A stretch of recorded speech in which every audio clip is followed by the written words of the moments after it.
going to be seeing that too often, I don't believe, because I do feel like first pick has been quite powerful, as Umpty had already iterated. So let's have a look at what's going to happen here as we dive into the draft for game number 3. A bunch of Fearless bans coming on through already, and we'll see what's going to be taken away already. The Malphite, I believe the Jace. Yeah, there it is. Yeah, I don't think bans are going to change that much, unless, you know, maybe you want to let something slip through and try and grab that, try and prioritize that. J4 was banned last draft as well. My question is, with Fearless, where we start to move with some of the pools being thinned out a little bit. You know, jungle, I feel like pool's been a bit interesting, right? Wukong hasn't really gotten a looking yet, but that's been pretty high priority so far. So I wonder if that becomes something these two are looking at. Yep.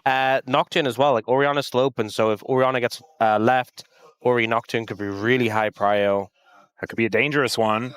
See what is going to be banned away here last. I think Orianna does make the most sense. If Ori is banned here, though, Nico is open and available, which was banned before. So difficult decision for Bros here. They go Nico, so Ori open.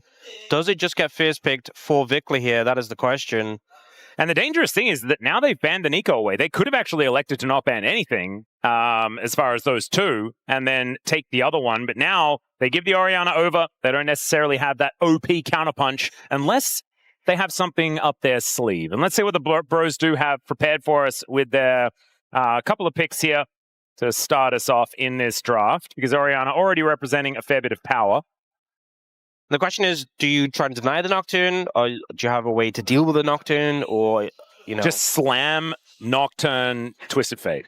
That would have been the coolest, but instead it's just Scion. And something with the Lucian. So I do think Lucian's strong on the patch with Essence Reaver changes, being really powerful. But if you look at the picks that have been taken away, right? Talia's gone, Vi's gone, Nautilus is gone. Like, if you look at the picks that have been removed from the pool, a lot of these picks that hold short-range carries accountable have been trimmed out. So Lucian with a bit more freedom. Now, Wukong was something we're talking about as being quite high priority. And it looks like that's going to be secured instead of the Nocturne. I say they're going to go for the Rek'Sai into the Scion. So we have seen be quite popular ever since Worlds. Yep. Are you going to go Nocturne? Are you going to go Wukong? Looks like they might just cement the Wukong. Still very good with the Orianna. Obviously not that combo that we often see, but yeah, they will lock that one in. And the question is, for Bro, do you take a jungler now? Do you want a pairing with the Lucian? Lucian Braum has been quite popular, but there's plenty of options in Lucian Nami, Lucian Melio. But it looks like they are going to lean towards that Lucian Braum. Braum with the Bandle Pipe, super strong. Saw like in Champions Queue and stuff, Braum was like permaban, but hasn't seen as much presence in the LCK Cup. Yeah, not so much. I feel like it's been one of those big lacking picks that was considered pretty strong on the outset, but not going to be happening this time around. As Diablo not going to have access to his Kalista this time. I think another factor is some picks are a little bit uncomfortable for it in lane, and lane prio is really important. But, you know, Rakan's been taken away, Lulu's been taken away, so I think they're feeling pretty good about that. The Akali, we saw Doran have an absolute masterclass on that in the top lane, of course, but just to power up the pick with that Gunblade is a little bit absurd right now in the right hand, so that one will be denied. So not going to see it. One more ban and probably more protection for the Orianna. It will be the LeBlanc. So Roman not going to be able to give Vikla the Showmaker treatment, which I think is probably for the best. As let's see what Teddy is going to be locking away here, as we're looking for a mid laner or a jungle. And Silas going to be the consideration for the moment. Yeah, I think Syndra's fine, though. You know, has that CC for... Orbs. Yeah, the CC with the stun is quite effective against both Wukong and Rek'Sai, disrupting what they want to do, and also just a matchup into Orianna we've seen for a while. Obviously, since they changed the Q way back when, it's not as punishing as it was once upon a time. I think Orianna does way better than she used to. But you can still hold your own. Yep. And look to scale up with all those cool passives you now have. I wonder whether Kellen is going to risk an Alistair or something like that, as of course Silas could still be played in the jungle, in theory. It will be Diablo on his Kai'Sa, though, as a response to the Lucian. So it does seem like it's going to be tough in lane. Yeah, I mean, he's good on the Kai'Sa, but the problem is Kai'Sa you want to pair with a CC support, and so you end up picking Alistair, and Alistair into Lucian Braum doesn't really feel too good. No. And Poppy into a million dashes also seems a little bit worrisome. Yeah, I mean, Poppy's an interesting one because she got nerfed pretty hard in the jungle, and her clear is painfully slow now. So keeping pace in the jungle is quite hard as a Poppy, and keeping pace in the jungle is very important. And also for Gideon specifically, he is someone that even when he's playing stuff like Sejuani, tends to like to keep a good farm pace in the game. So I think the team fighting power and the value that Poppy has in terms of the 5v5 is great, don't get me wrong, but not the best farmer. And I expect to see Poppy falling behind eventually compared to the Wukong. So more threats, I feel like, on the side of BNK FEARX, but I'm a little bit concerned about things like the bot lane matchup, potentially problematic. And also, you know, the Syndra can be a real force later on. Like, if the Kai'Sa's diving in, you just get Syndra ulted. GG. The Bro Diff from San Francisco. Thank you very much for that one. And let's see whether the Bro Diff is going to continue, because we thought that perhaps the Bros were going to have a tough time. And as it turned out, they are poised to pick themselves up their first victory here in the LCK Cup. The bottom lane is where our eyes are going to be glued, I think, for the majority of the time with Diablo's Kai'Sa. It is a scary pick, right, in his hands. However, in this lane, it's going to be a tough time. So let's see how it goes.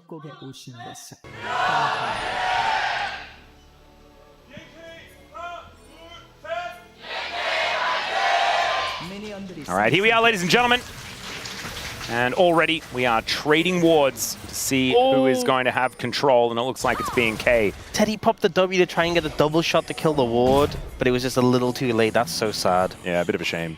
That would have been so nice if you got the ward kills early, just such a mental boost, you know? And infinity more CS than your opposition always feels amazing. Yep. All right, but already you can see, I think Teddy's not going to be too worried about it because this lane should be pretty comfortable for them. But, you know, Kellen and Diablo have been able to play out lanes like this very effectively in the past, so anything could happen, and Namgung and Teddy are going to still have to play it very, very well in order to make this one happen. But it looks on paper like it should be something that could be quite difficult for this Kai'Sa Alistar to play out. As already do have some passives being thrown around. The concussive blows is going to be pretty dangerous here. Low range AD carry as well as a melee support. It's going to mean that everyone's going to be stunned up all the time. That's what it kind of feels like. Yeah, a lot of power as well. I think the thing with the Lucian Braum is in the 2v2, you know, if you don't engage into it, and as long as you're keeping good space, like, you shouldn't get bullied out that hard compared to, like, longer range bot lane 2v2s. But I do think one of the things is that if you end up in a skirmish against them, it could be so punishing. So have to be really aware of that. You can see, like, we've seen Alistairs get completely choked out of lane super early. That's not what's happening here. But they are getting pushed in. And if Gideon's ever playing around bot, you know, you feel so much better having a Lucian Braum to back you up. Oh yeah. Early on. And he is moving towards the bottom side, as we can see. Currently keeping up as far as the farm is concerned, but we have a feeling that that is not going to continue as this game goes on. Yeah, there was just, because obviously we saw Poppy all the time in the jungle, but they slowed it clear down, like a damage to jungle monsters. And also her ult.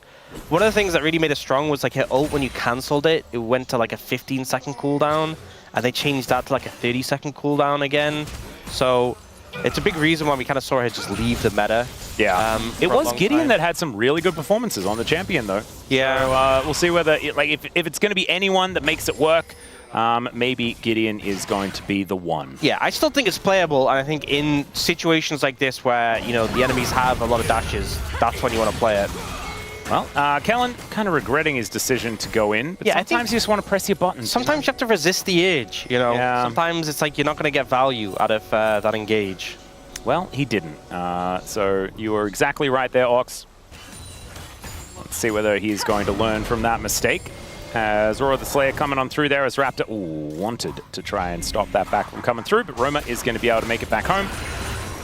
This top lane is going exactly how we've seen it go, as the Rek'Sai struggles a little bit in the earlier stages, and then you just cannot move her out of lane, as she just infinitely sustains forever and is very, very frustrating. So casting not going to quite be able to do enough damage as this game goes on, and probably should be able to sit there and farm as well. We've also seen the Rek'Sai just be a complete menace in the late stages, just be so hard to deal with, and be super tanky. Oh, the flash out of the way of the Q. That's a bit crazy here from Clear. Yeah, and I think there was a sense as soon as Casting started moving towards the river that, like, you know, if he's moving towards the river, not towards his tower, you're like, oh, he's got backup. So Clear backed away, was like ready to commit to the 1v1. Well, I mean, I think losing Flash on Rek'Sai isn't the end of the world on top Rek'Sai. Obviously, it doesn't feel good losing that cooldown and not really getting more out of it. But I think we have seen Rek'Sai's get into the late game and just, especially for lower damage compositions, just be so hard to deal with. And when you look at Bro's comp, they don't have that. You know, you think Lucian, Syndra aren't like the highest damage for dealing with like a tanky champion, like cutting through it. Yeah, especially when it's a dual threat comp instead of having damage out of the jungle or damage out of the top lane. Like, these are two tanks that are just not even really bruises or anything like that. There's a lot of tanky champions that do a fair bit of damage. Sion and Poppy, not really going to be those options. Yeah, so it's going to be full reliance on Roamer and Teddy. As a Syndra, you don't really want to be ulting a Rek'Sai as well. Yeah. Can't you avoid the ult as well by just pressing your Void Rush? Yeah. That sounds very rough. Well, we'll see how that one's going to go, because of course Diablo can also avoid a fair bit of the damage by using the shield from his Killer Instinct as well. Kellen likely not going to get one shot when he can just pop the Unbreakable Will. A difficult game for Syndra to really work out who to kill. Like, you could also accidentally throw an ulti into a clone. You know? Don't do that. There's all sorts of rough things that could happen. Honestly, I think a big aspect is keeping people accountable, so when people are diving in, you have it ready, and then if Diablo does step forward, boom, you know? Yep, true. But it so far, I think having an early lead for Bro, I think will pay dividends in this one. All right, now they are ahead. I don't know whether 200 gold is really something that you're going to explain as a lead. Invest it, you know? Technically it is, right? That's all we can say. As Clear just eaten some of that Fury and has just freshly teleported back towards this lane. You can see a couple of minions in the lead here for casting, but not really too much to write home about. As level 6 is gained by both of our mid laners. So Shockwave as well as that Unleash power, both going to be up and available here for any skirmishes that are going to be ensuing. And BNK keeping up very comfortably here in this bottom lane as well. Not something that I was necessarily expecting. But I think Namgung and Teddy, the best times are probably ahead of them still. One-item spikes and things like that going to be feeling pretty good out of the Lucian. Okay, once again, it's a slower start. And, you know, the Bro and Brew, you know, things like this certainly are happening, as now Vikla could be in some trouble as the Bros look for the angle. Side flash here from Vikla to try and continue the assault as Steadfast Presence comes on down. Shockwave to pull back the Poppy. And he does have to flash to get himself to safety. Meanwhile, battle towards the bottom side of the map as the Unbreakable Will for Kellen keeps him alive. And BNK able to dish back more than what they were given. Pretty impressive stuff here. Good sidestep as there's the Pulverize onto both. Teddy now looking a bit worse for wear as the flash forward to Diablo. Picks up the kill in the duo. Killer Instinct as he looks for Namgung at the same time. Now the minion wave. Oh dear, I think this is a dead Braum, and it is. Kellen walks it off, and it is 2 kills to start the game for Diablo. And that's devastating for the bot lane of Bro to be losing that 2v2. We'll see how that played out. Yeah, I take back everything I said about this lane being really difficult for Alistar Kai'Sa. So Kellen hits level 6 as he backs away faster than anyone else, so he can ult and continue the trade here. Teddy really low on mana as well. And then that re-engage, so good. Teddy out of mana and Diablo flashing for the passive proc. And then here, I also love the ult, because even though he doesn't immediately kill him, he cuts him off, and it allows him to go for the re-dive to ensure the second kill. Man, just beautifully played. And setting up for, like, that was going to be a point of power for the Bros. And now the opposite is true. Yeah. So they're going to have to change their game plan completely to play around some power elsewhere. I mean, we've seen double carry compositions work before, but it's so important that your carries are strong. Yeah. So now when you're already seeing Teddy down 900 gold, oh, Culling to come on through here as Kellen is going to be the one to tank it up. Pulverize onto Namgung as the flash forward to try and lock this one down. Kellen, no Unbreakable Will, so he is very dead as Teddy continues to fight towards Diablo. There's a concussive blows the barrier. Is it going to be enough? The answer's no. Piercing light, and Teddy finds the double back in the faces of those who just took 2 away from them. So as I said, it's completely fine. Yeah, completely playable. It's totally okay. Yeah.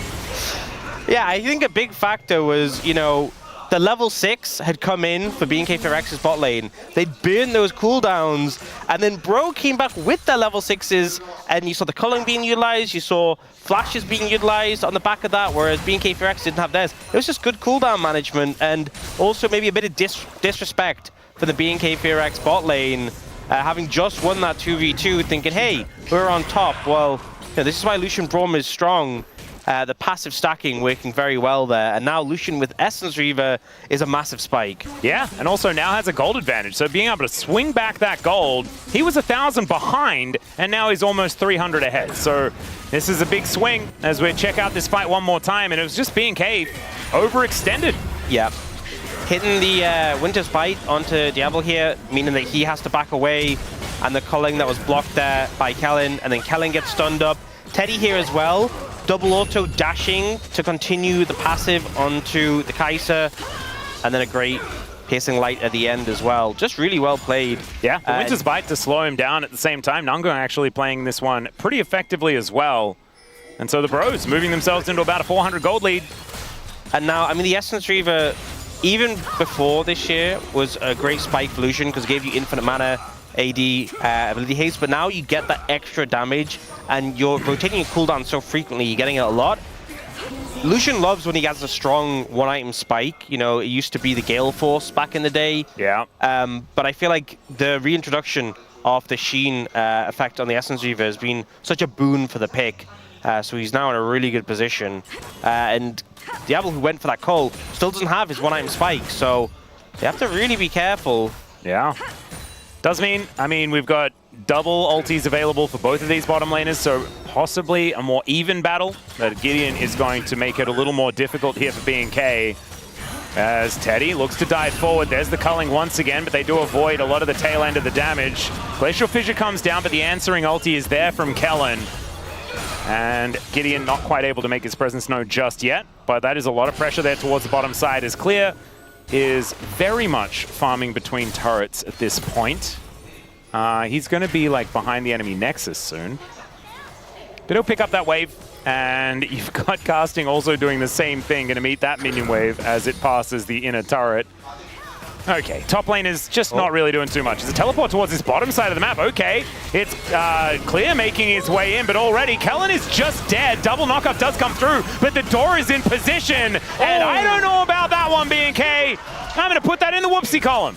Yeah, I mean, Kellen goes in, but with no ult, he just gets demolished. Great flash there from Roma. Yeah, no shockwave to connect. And BNK, I mean, maybe they found out that Umpty is here in the house, and maybe they're now too intimidated of the Bros. I mean, it seems like the Umpty buff is working because, bro, big advantage now. 2,000 gold in the lead. I mean, that bot play went perfectly. They got the TP from Clear as well. And yeah, Kellen goes in without ult, just gets exploded by the Lucian Braum, and then the peel is there to stop the Rek'Sai as well. And now Teddy, in a very strong position, has a lot of the components for the Navori. Yeah. I mean, you see here, okay, he actually had the ult. Sorry, I thought it was down still. Huh. It didn't look like he had the ult. And level 1 Unbreakable Will just doesn't hit the same as some of the later levels. So, well played there by the Bros defensively, but I think that was largely on BNK overstepping and not finding the angle, as Clear also using his teleport to get towards the bottom lane means that he loses a lot of that power from the top side. Has now put together his first item. That Titanic Hydra is now done.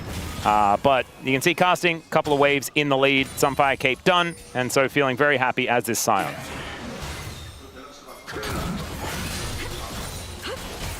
Okay, I still think it's playable here for BNK, as their composition does just kind of get better and better as this game goes on. But as you can see here, I mean, Teddy, as he approaches those two items, man, he is getting scarier and scarier. And Gideon is getting to the point where, I mean, he has his first item, might be able to start diving these turrets as well, if he would like to. As yeah, top lane is just not really interacting in this game. Yeah, not much they can do to each other. Oh, Gideon doesn't quite get the stun there. Yeah. He's going for that Sundered Sky Poppy build we've seen a lot of. Looks like BNK do not want to mess with this dragon fight. Just not with enough power around the map. Casting it rotated down from that top side as well. An Unstoppable Onslaught can get him there at a moment's notice. So Gideon going to be able to take this dragon without too much contest. And honestly, Gideon's done a good job of keeping up a farm. Like I said, they slow down Poppy's clear, reduce the damage to jungle monsters, and I honestly thought that this would be a scenario where Gideon just falls behind in farm, but he's kept pace. So doing good there. And it's not like Wukong is the fastest farmer as well. Yeah. I think with more and more items, Wukong farms more and more quickly, right? Because you do build a fair bit more damage compared to a Poppy, but right now, looking absolutely fine here for Gideon. Oh, and there are the quick blades done already. Yeah, big spike coming through. So he is 750 gold. And I want to go back to what you were talking about as a possible con for the Bros, and that is their two-threat composition. That was the fact that, okay, we've got a Shockwave here in the mid lane, the flash forward from Clear, and Roma, he's dead. Not much you can do there, I'm going to be honest. No flash, you're kind of stuck. Gideon gets a stun, but can't really do more. Yep, Heroic Charge is going to be able to work there, but now Clear looking for Gideon. Does get the knock-up. Cyclone comes down. Glacial Fissure is there, though. That is a decoy. And so that is not going to be the prize that the Bros are looking for. They did take out that decoy, though. That was good. That decoy was well and truly dead. Yep. Yeah. They do force them away, get them low, and no real extra pressure is going to come out other than the kill. Casting getting some damage on this tower here, but TP's going to come in to defend that. Yep. Rek'Sai making her way up. And so let's have a look at this one more time. Yeah. Just, where's the counterplay? Maybe especially with the flash. Especially with the flash from Clear, just there's really nothing you can do. Bit of an unfortunate one. And you can see Roman was a bit hesitant, kind of knew it was maybe coming, but once you've walked up, you are kind of doomed. Now should be able to get this Herald. Yeah. Yep. Can you get the eye, though? Looking for a fight here as Gideon down relatively low. Vikla looking for Roma. Scatter the Weak does come on through. Force of Will throws a blue buff at him. That was pretty cute. But it looks like the eye is just going to go to the wayside. Casting, I think, was considering moving over to try and take it. But BNK, I think, have successfully denied Shelly's presence on the map here in this game number 3. It's a little bit sad. I imagine she probably wanted to participate today, but it's just not happening. Not 3 games in a row. As BNK still defending here towards this bottom side, but they are starting to fight with a little bit more gusto. And the game is very, very even. Another Shockwave to come through as Vikla is just going to find a solo kill. And Gideon going to help finish that one off. And I don't know whether that's exactly going to give you enough back, as now the culling to be thrown towards Kellen and Diablo, but the Unbreakable Will soaks up a lot of that damage. Still the Bros fighting this one off quite nicely, as now Teddy looks for the angle and does not quite get it towards Diablo, but they still need to get out of there. Yeah, I mean, Kellen tacking it up for his 80 carry, but you can see the pressure being applied here by the Bro bot lane. They have to back away. I think this might just be the turret. Should be able to pick that one up there. Yep. And despite what's been happening in the mid lane, things still going pretty well for the Bros. We're going to check this one out one more time. Yeah, it just kind of shockwaves him. Yeah, so much damage. And in the end, it ends up being more gold for the Bros because they get an assist as well. But you know, it's a flash burn by Gideon, and Vikla really putting his stamp on the matchup. Also, you know, you're getting that kill gold on the Orianna, which feels really good. And it's the mental battle as well. Yeah, the mental battle is going well there. The Shockwave already doing a lot of damage, has gone for that Luden, so a lot of burst there. You know, we've seen so many Orianna builds last year that were a bit more anemic, right? A bit more defensive. There's sort of like AP Bruiser. I'm very bulky, but this is like, I'm going to one-shot you. And you have a lot of setup for it, right? You have Wukong, Rek'Sai, or Alistair, all great setup champions for Shockwave. And then the follow-up that you have as well is Diablo can just dive in and finish off everyone that is going to be so low after that high damage ulti. And you only have 2 champions that you have to hit. Like if you hit Teddy or Roma with a Shockwave, that's fight winning. Like you have to hit one of them, and then they only have 1 carry left, and it's so hard to fight your way out with 1 carry alive. And Roma only has flash to try and get out of the way. Yeah. They do decide to go for an engage. So that summoner spell is going to be so important as the Bros looking for a bit of a fight here, but there is Gideon being thrown around like a ragdoll, tries to heroically charge his way out, but a Void Seeker is going to be able to connect to find him. Still the Bros looking for the fight as Namgon going down very, very low, but it's Raptor that dies first. Clear gets into the backline, and so does Diablo as the Killer Instinct comes through. Teddy takes the Acathian Rain with him to the grave as it's a double kill for Clear. And now Casting has a very large health bar, but he wants to get that heck out of dodge, and he will successfully escape because he is very difficult to kill at this stage of the game. But BNK win themselves the fight pretty handily. And BNK FEARX, just the ruthlessness and the target selection. This is exactly the sort of composition we'd see them play last year, and just they see a target and they go for it. Like here, Gideon felt like he overstepped a little bit. They know he doesn't have flash. They take him down, and you know, it's a lot committed to get him, right, with the Wukong ultimate used there and the shockwave. But here, right, even though the Wukong goes down, look what happens to Teddy in this situation. Kellen has the passive stack, ends up flashing for the stun, and it's both Rek'Sai and Kai'Sa just diving forwards for him. And just like in a moment, the fight is over. Yeah. And nothing really that Roma could do. He had to just back away towards that top side as they all chased Casting to see whether they could kill him. Turned out the answer was no, but losing 3 for 1 is not what they wanted to see. And now the game is all tied up, extraordinarily even here in this game number 3 decider between the Bros and BNK. I think this much closer than a lot of people I think would have expected. I think this is a problem, right? Your carries are mid-range, right, with Lucian and Syndra, and they have to do so much. And I think Kai'Sa as well just has so much more sustained damage. So I think they really need to target the Kai'Sa, blow her up as quickly as possible, and then that's really the big chance for the team fights. And I feel like this game, there's still a lot of time left in it, right? Yeah. Both teams only a dragon apiece, and gold is dead even at 20 minutes, so... And it's an Infernal Soul as well, so each of these Drakes that they're going to be picking up from now on are going to feel pretty strong, augmenting the amount of stats that you do have. As now Casting will be able to charge up a cube. It doesn't quite hit Vikla with it. Phase Rush helping him out there, as well as Dissonance movement speed. As BNK now parking themselves, as far as the bottom lane is concerned, in the mid lane, just to farm waves over and over again. Next Dragon, 4 minutes, so it's going to be a while before we get a fight around that. I'm not entirely sure where the next objective is going to be, but you can see Clear having a very good time here towards this top side. We'll be able to wipe out this top lane out of turret. And 2 items already done here for the Rek'Sai. There's been a lot of struggles just to break the turrets in this game, I feel. Just trying to get through them. Also Clear going, like, good amount of damage on this Rek'Sai with the Shojin and the Titanic. Like, he is wanting to get on squishy targets and put the hit down. Yeah. And I say 2 items completed for the Rek'Sai. I mean, Casting does have 2 complete as well in the Thornmail and the Sunfire Cape. So the Scion's pretty scary, but just not quite as scary as what Clear can do if he does make it into the backline. As Raptor looking for a wraparound once again. Got to stop saying Rap and Raptor in the same sentence. Sounds a bit weird.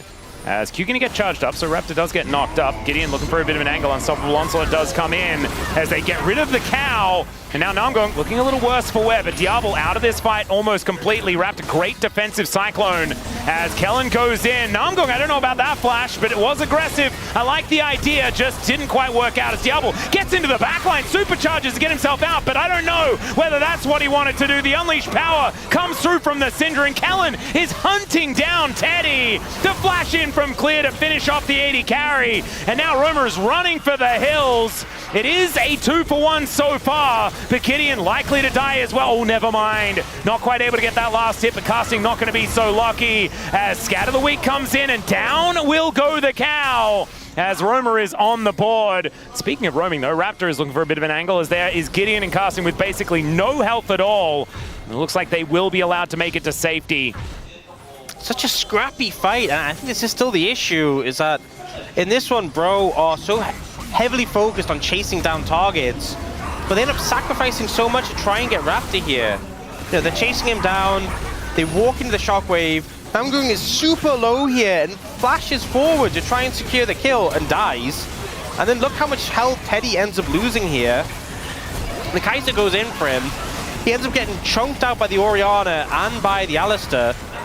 And then, like, you lose one of your carries in this crazy chase. So it's only Roma left who has damage. And you kind of realize, despite having these relatively healthy tanks, you have to back away because you don't have the damage to cut through the Rek'Sai.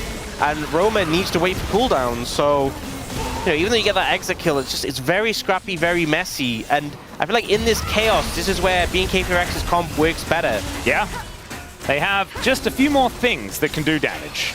So even though Diablo kind of kamikazed in that last fight, it wasn't exactly the end because Clear is just so strong. That's the thing, if you lose the Kai'Sa, you still have so many damage sets. But if you lose Lucian, it's like, well, what do we do now? I mean, can Clear just build a full item? No, not quite. But that's a lot of extra tanky stats. as he grabs himself some health, some magic resist, and some armor. Beautiful. Okay, we have love to see it. IE on Teddy, which is nice, but he really needs like a pen item, like an LDR, before he's going to be doing considerable damage here.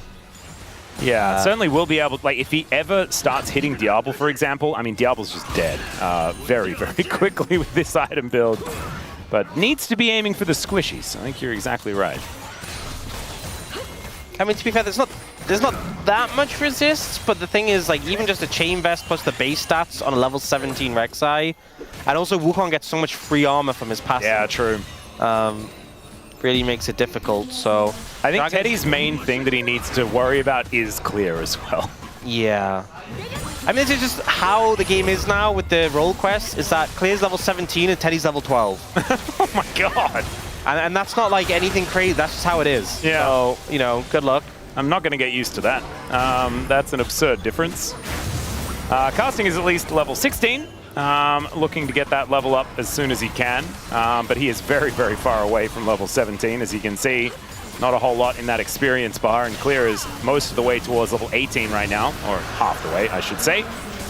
As all right, Infernal Drake goes over to BNK. Now they're looking for a potential fight here. Let's see what they can actually find. Good knock up onto Diablo there from Casting, who's just putting himself in front of the bros like a brick wall standing stalwart. The Commodore himself, Scatter the Weak is fantastic. Unstoppable Onslaught comes down as well as they get rid of the Rek'Sai from the fight. Kellen is just trying to distract as best he can, but he goes down.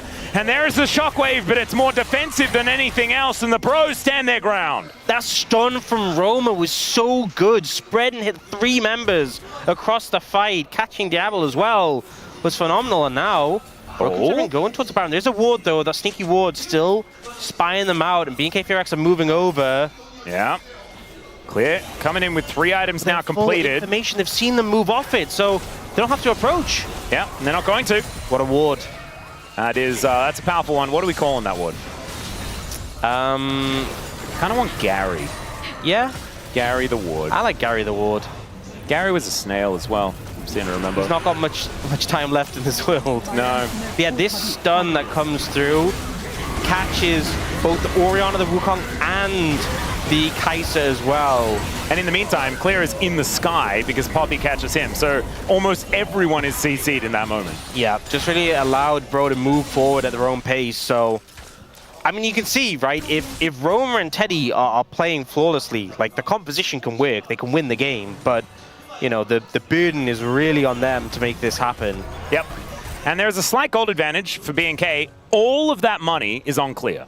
Every single bit of it. Okay, my math isn't adding up because they have a 500 gold lead and he has a 2,500. Yeah. So that and more off that gold lead. It is kind of ridiculous. As he does have those 3 items completed, casting a little further away from that third. I will say once Teddy gets like 4 items and Roma starts to get a bit more items, I think honestly it gets a bit easier for Bro because right now it just feels like the carries just don't cut through the front line quick enough. But once they start to get like pen alongside like the capstone items, like you already get the IE for Teddy, but once he gets his pen item completed as well, yeah, that's when they can really just pump the damage as long as they survive. We'll see whether they can, as Namgung puts up the door. There's the steadfast presence to avoid Kellen from doing too much with that headbutt, as Teleport brings the Scion into the fight. Casting is a brick wall once again. We'll be able to slow down Vikla here momentarily, but the bros not actually looking to start a fight right here. He's going to dash back and look for a little bit of an angle towards this Baron. Another ward in the back of the pit, so BNK with full information that they are not starting it. This has been such a tense game. Really intense, and so close throughout the entirety of it. And the thing is, when you look at the group standings and the matchups between them, I mean, I feel like more so for Bro than for BNK FEARX, but this match is important. Oh, yeah. In terms of, I mean, honestly, I say that, but for BNK FEARX as well, when you look at some of the other teams in that group, like, you have to compete with HLE, with D+K, with KT, because you want to be in the top 2 of your group. Even if, like, if Group Elder wins, you want to be in the top 2 so you can go through to playoffs. So it's important for them to get as many wins as possible. Yeah, it's a tough one, especially with how well DK is playing. HLE, of course, no slouches themselves. Yeah, I think as much as they lost to T1, it was still a 2-1, right? So, yeah. And we do put T1 as one of the best in the league. Yeah, rather good. Yeah, rather good is probably what we're saying. We are a top 2 region right now from what we expect, but still very early days. The thing is, you can't even make the joke about what have they done recently, because they won the Casper Cup since Worlds, right? Yeah, they did. So we can't even make that joke anymore. I also think they played pretty well when they were in Vietnam immediately afterwards. Yeah. It's just winning, winning, more winning for the squad. And then being able to take down HLE. We'll ignore game 1. After that, everything looking pretty good. So, let's see whether the bros can channel some of that, because losing game 1, that's what they did. You just need to now win the next 2, and it doesn't matter what you did in game number 1. Okay, Dragon in 40 seconds. This is a major point of the game. Soul point for BNK if they're able to lock this one down. But the bros, they might just not care and just go kill Baron. Yeah, they're going for it. I mean, it's 2-man on it. Just get spotted out, though. I think you have to back off. Baron is tanky. You can't just 2-man that if they know you're on it. Yeah, and immediately they get the information. But Clear is putting the pressure on, right? This inner turret is going to fall, and that is not no money. That is a 3,300 gold advantage before the tower even goes down. And Casting doesn't have TP, so you have to send Roma down there. And the thing is, if Clear TP's in, he gets that massive shield. It feels so much better. And that's just Dragon giving up. Yeah, the bros kind of caught napping here. Just a little bit. They are clearing out vision around this Baron, but in the meantime, Raptor is just going to take this Dragon. And there is a Syndra now trying to deal with this Rek'Sai, but it means that BNK can walk up. They get full information, teleport to bring Roma in to make this a 5 versus 5, as teleports are coming in everywhere as well. Shockwave only hits onto Casting, but look at the Baron. It's going to be secured by the bros, and they just walk their way out. BNK just a little slow.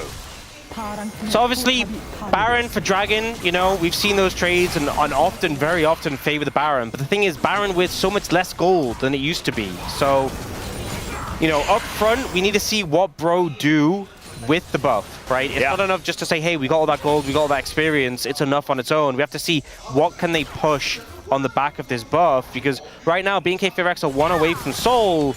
Doesn't feel really good to put them in that position. Also to mention, Teddy did delay his LDR here and actually start working towards a GA, so kind of switch things up a little bit here. Kind of interesting. I actually don't mind it when you've got so, the durability on Bro is so high that you can just have Casting and Gideon kind of stand on his body while he's respawning. I feel like you do get a bit of extra value. I think the GA is good. It's just, he had that BF sword before. He could have had a completed item for that Dragon fight, but I guess they didn't fight, so. Yeah. But now you have the Baron. If nothing happens on the back of this Baron, I feel like BNK FEARX are okay that you took it.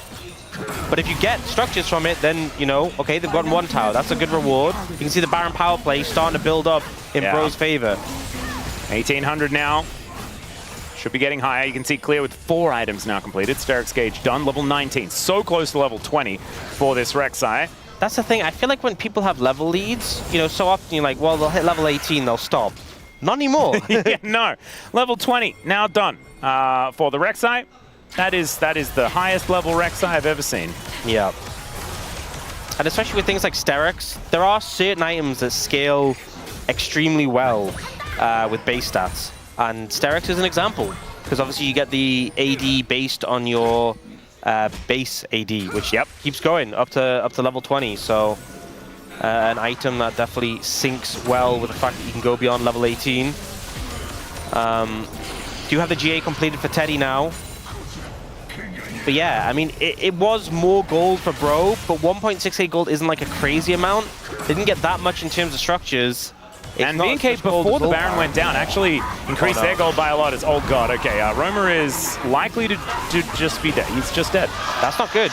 No, I'm going to put that in the cons column as well. Not quite working out, because you mentioned 2-threat comp. Now it's 1 threat. It's just Teddy.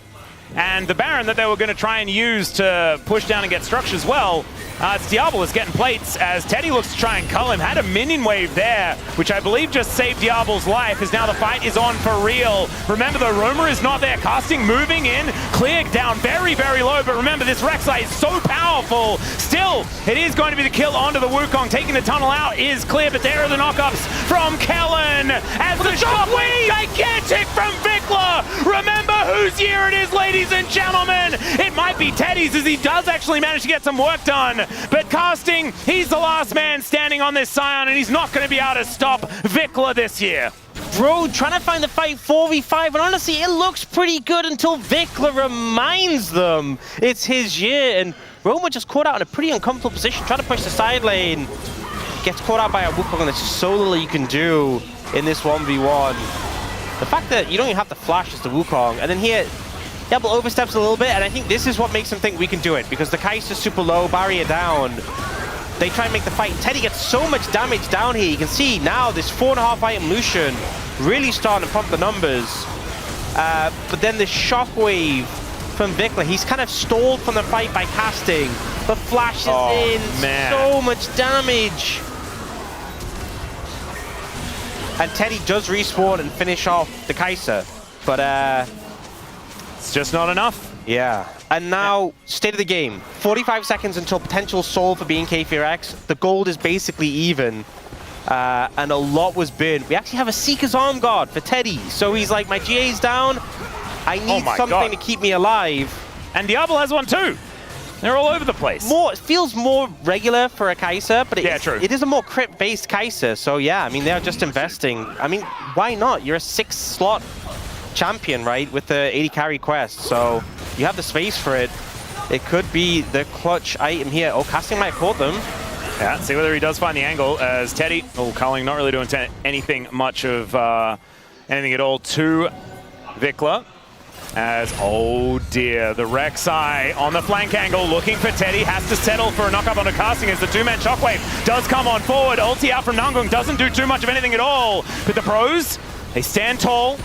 Health bars looking a little worse for wear, but they are all still alive. Only one ultimate still remaining as Clear looks for a little bit of an angle here onto Gideon. And meanwhile in the 4v4, the flash forward! The Cyclone's massive and the killer instinct from Diablo as he gets into the backline, wipes out the bottom lane immediately. And there is Clear finding Gideon. Void Rush to take down the jungler. And now Raptor and Clear are looking for the angle onto Roma, who is now the only one still alive.